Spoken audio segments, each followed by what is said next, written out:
అదే RTV app వార్తల్ని క్షణాల్లో చదివే అవకాశం ఉంటుంది. ఒక న్యూస్ పేపర్, ఒక టెలివిజన్ ఛానల్ మీ చేతుల్లో ఎప్పుడు ఉంటాయి. ఆచంట నియోజకవర్గ వైసీపీ అభ్యర్థిగా ఎమ్మెల్యే అభ్యర్థిగా చెరుకోటి శ్రీరంగనాథరాజు నామినేషన్ దాఖలు చేశారు. సార్, గత ఎన్నికల కంటే ఈసారి మీరు నామినేషన్ వేస్తుంటే పెద్ద ఎత్తున మీ నాయకులు కార్యకర్తలు తరలి వచ్చారు. రంగనాథరాజు గెలుపు నల్లేరు మీద నడకడానికి వచ్చారు.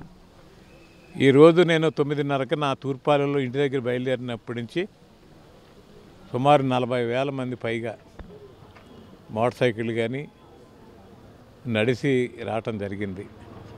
గత నామినేషన్ వేసినప్పుడు 25,000 మంది నుంచి 30,000 మంది వచ్చారు. ఈరోజు 40,000 మంది. గతంలో అయితే మా పురుషులే వచ్చారు. ఈరోజు మహిళలు కూడా మేము కూడా వస్తామని చెప్పి ప్రతి గ్రామం నుంచి మహిళలు కూడా పాల్గొనడం జరిగింది. ఇది మేము గత 5 సంవత్సరాలు చేసిన అభివృద్ధికి, సంక్షేమానికి ఇది నిదర్శనం. ఈరోజు జనం రావటం స్వచ్ఛందంగా వచ్చి ఎంతో మళ్ళీ నేను ముఖ్యమంత్రిగా జగన్మోహన్ రెడ్డి గారు అవ్వాలి, నేను ఇక్కడ ఎమ్మెల్యేగా అవ్వాలని ఒక పెద్ద ఎత్తున నినాదాలు చేస్తూ నాకు ఎంత ఎండున్నా సరే సంఘీభావం తెలియజేసినందుకు ప్రతి కార్యకర్తకి, వైఎస్ఆర్ కుటుంబ సభ్యులకి అందరికీ కూడా, నా శ్రేయోభిలాషులు అందరికీ కూడా ప్రత్యేకమైన ధన్యవాదాలు తెలియజేస్తున్నాను.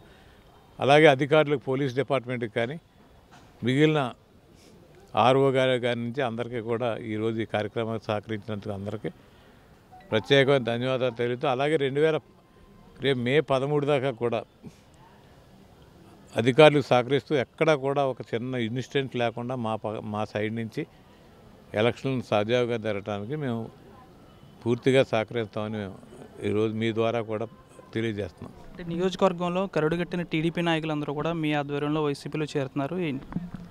అంటే గతంలో ఇక్కడ కొంచెం ఈ నియోజకవర్గానికి ఇప్పుడు దాకా ప్రజాస్వామ్యం లేదు.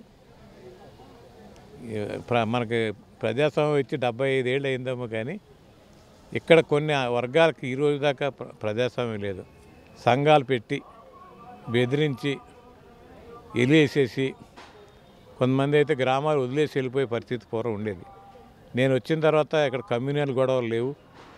సిద్ధాంతం ఉందంటే రెండు వర్గాలు కొట్టుకుంటా ఉండి, అలాగే వడల్లో వర్గాలు కొట్టుకుంటా ఉండి, పెనుగొండలో వర్గాలు కొట్టుకుంటా ఉండి, ఏదో ఒక దాంతో అక్కడ ఉన్న రాజకీయ నాయకులు కూడా వీళ్ళు ప్రోత్సహించేవారు. నేను వచ్చిన తర్వాత ఎక్కడ నాకు కులం లేదు, నాకు కులం ఒకటి అభివృద్ధి కులం, నాకు తెలుసున్నవాడల్లా మంచివాడు చెడ్డోడే. అదే భాగంగా నేను ఈ 5 సంవత్సరాలు కూడా ఎక్కడ హెరాస్మెంట్ లేకుండా, ఏ పార్టీ వాళ్ళకి, టీడీపీ వాడికి కాదు, ఎవరికి హెరాస్మెంట్ లేకుండా, ఎక్కడ కూడా వైలెన్స్ లేకుండా, ఒకసారి సిద్ధాంతంలో జరిగితే దాన్ని అనగార్చడం జరిగింది. ఎవరు తప్పు చేసినా నేను ఉపేక్షించను. ఈరోజు ఎంతో ప్రజలందరూ కూడా చెప్పుకుంటున్నారు, రంగరాజు గారు అధికారంలో ఉంటేనే ఇక్కడ మనం 5 సంవత్సరాలు సుఖంగా ఉన్న, పోలీస్ స్టేషన్కి వెళ్ళక్కర్లేకుండా ఇక్కడ శాంతి భద్రతలు బాగున్నాయి, ఎక్కడ కూడా ఆయన దీన్ని ఎంకరేజ్ చేయట్లేదని సామాన్య మానవులు అందరూ దాన్ని ఎంతో స్వాగతిస్తున్నారు. ఎక్కడా లేవు. ఈరోజు 5 సంవత్సరాలు వచ్చిన తర్వాత ఎక్కడ కమ్యూనల్ గొడవలు లేవు. గతంలో కులాన్ని రెచ్చగొట్టే రాజకీయం చేసేవారు. ఇప్పుడు తెలుసుకున్నారు ప్రజలందరూ,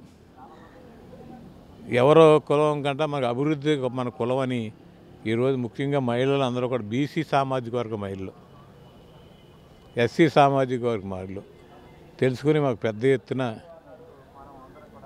ఈరోజు ఎంతో స్వచ్ఛందంగా, ఎందుకంటే ఈ ప్రాంతంలో గతం నుంచి కూడా కుల సంఘాలను పెట్టి, అన్ని వర్గాల వాళ్ళు కూడా కుల సంఘాలు పెట్టి ఎవరన్నా ఇలేసేయటం. నేను వచ్చిన 5 సంవత్సరాలు ఒక ఇల్లు కూడా లేదు ఏ కులంలో కూడా.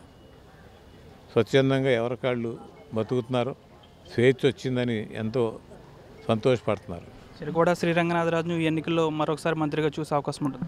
అయిన తర్వాత కదా, ముందు ఘట్టం అయిన తర్వాత ముఖ్యమంత్రి గారు నిర్ణయం తీసుకుంటారు. మంత్రులు ఆయన సామాజిక వర్గాల ప్రకారం చేసుకుంటారు. ముందు నేను వచ్చేది ఫస్ట్ ఎమ్మెల్యే కోసం ప్రజాసేవలు చేయటాను, ప్రజల కోసం అందుబాటులో ఉంటాను. మీరు చూశారు, నేను 175 నియోజకవర్గాల్లో పూర్తి స్థాయిలో ప్రజలకు అందుబాటులో ఉన్నాను. నేను ధైర్యంగా చెప్పగలను. అలాగే ముఖ్యమంత్రి గారు చేసిన గడప కార్యక్రమంలో నేను సుమారు 160 రోజులు ప్రజల దగ్గర ఇంటికి వెళ్ళి కష్టసుఖాలు తెలుసుకోవడం జరిగింది. మధ్యలో ఇంకోసారి కూడా వెళ్ళటం జరిగింది, ఎలక్షన్ ముందు వెళ్ళటం జరిగింది. ఇది 4వసారి నేను ప్రతి గడప దగ్గరికి వెళ్ళి వాళ్ళ కష్టసుఖాలు తెలుసుకుని, వాళ్ళకి ఏ రకంగా ఇబ్బంది ఉందో, ఆ ఇళ్లలో ఎవరైనా ఇబ్బంది పడితే, ఆడపిల్లలు చిన్న వయసులో భర్తలు కోల్పోతే ఈరోజు ఆ కుటుంబాలను ఆదుకుంటున్నాను.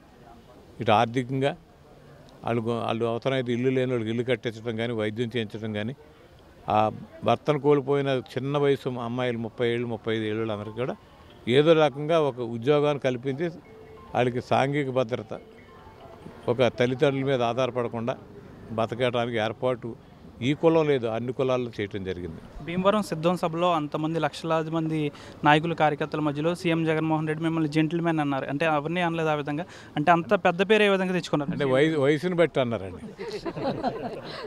అంటే అందరిలో ఇప్పుడు ఒక్కొక్కడికి ఒక్కొక్క రకం చెప్తారు. నేను అందరిలోనే 7 వయసు పెద్దోండి కదా, అందుకని జెంటిల్మెన్ అన్న. పెద్ద వయసు ఉన్న కాబట్టి జెంటిల్. Thank you sir.